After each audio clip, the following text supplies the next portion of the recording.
Well, we do have the man of the moment joining us on the line. Coach, thank you very much for your time this morning and welcome to the show. I must say it has been a long time coming for you to being appointed as the head coach of Kaizer Chiefs. I mean, obviously, coaching Chiefs comes with a lot of pressure, and the club has had local coaches with the likes of Gavin Hunt and Steve Kompela who weren't as successful as expected. Do you go into this role with that at the back of your mind? Good morning, and thank you so much. Thanks for having me. It's a difficult task indeed. Look, I've been waiting on the wings for quite some time now. I've been preparing myself, for this journey, and I know that it's not going to be an easy one. But with the support of the chairman, the board, and the entire technical staff, I think I don't see us not getting it right. Yeah. I mean, you saying that you've been waiting for it to happen. I mean, you've been with the club for over 20 years, and there's been a lot of opportunities for you to be appointed as head coach. When you weren't being considered, did you find yourself disheartened and perhaps attempted to go to another club to see your coaching dreams come true? Yeah, look, before I've had, teams approaching me, with an idea that I should join them. But I've always wanted to be, part and parcel of Kaizer Chiefs, and also, give my best for Kaizer Chiefs, because they looked after me very well when I was a player, even after my playing days. So it was key for me, to sort of like,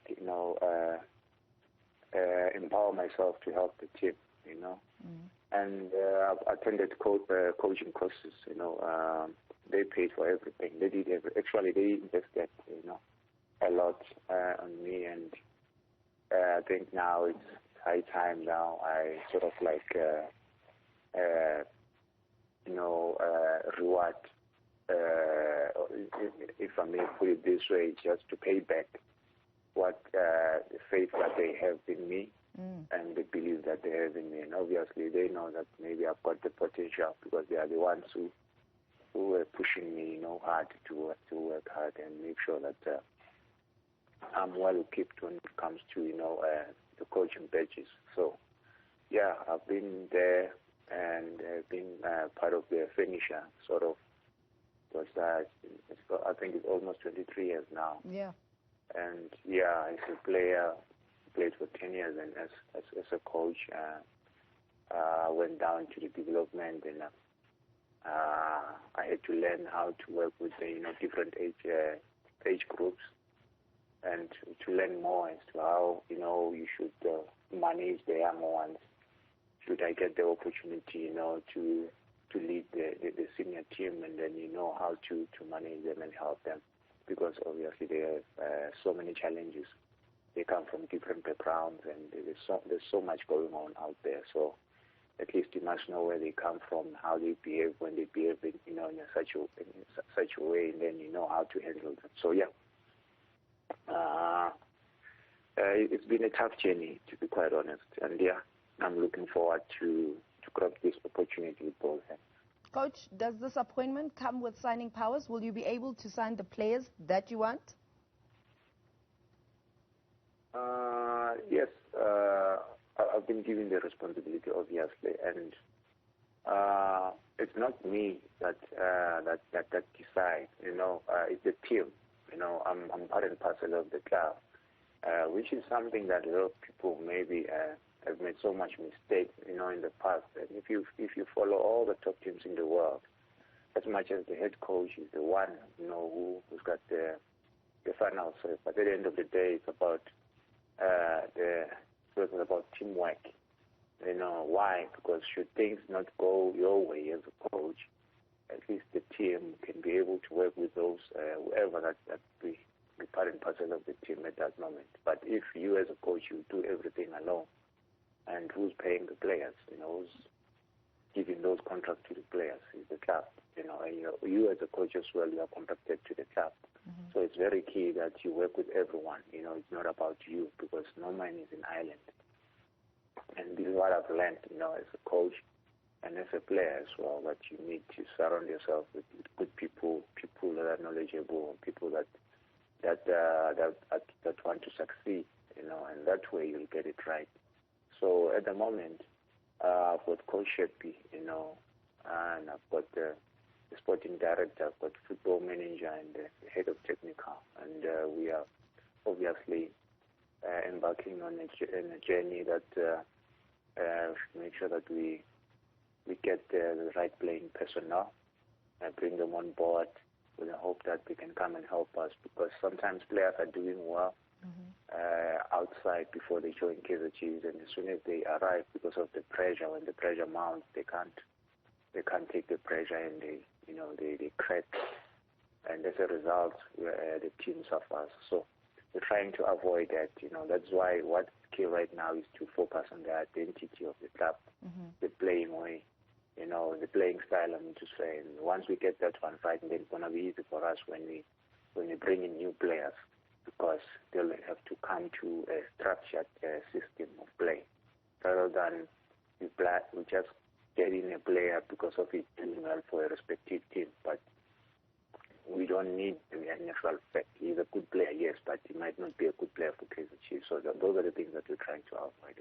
But how much does your opinion weigh in terms of, I know you guys work as a team, but if you seriously want a specific player as a coach, is there a chance that if the team says no, then you're not going to get that player that you want?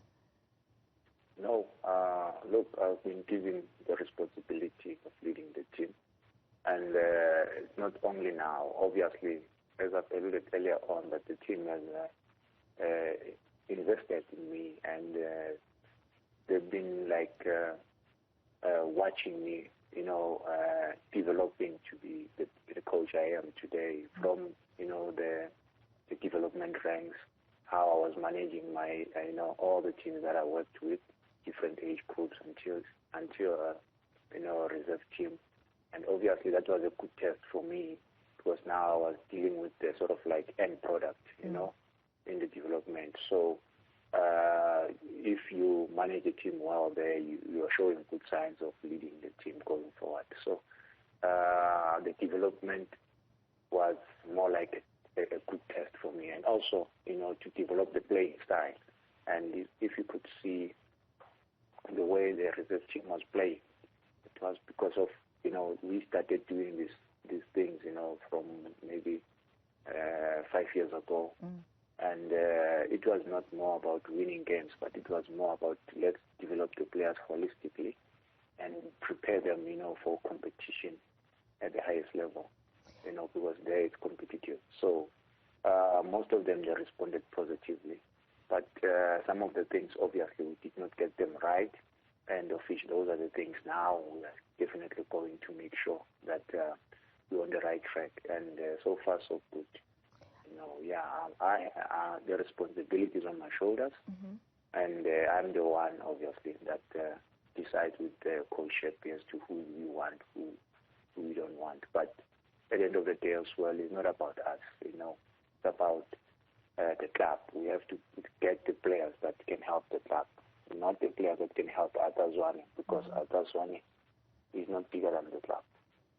I mean, just talking about a plan not going as you had expected, just last week you were saying that some of the current crop of players that are currently in the team just don't cut it in terms of playing for Kaizer Chiefs. So then what's your plan with regards to those teams, those players rather, that are in the team right now that, as you put it, don't deserve to be in the team? How many players are we set to see you letting go?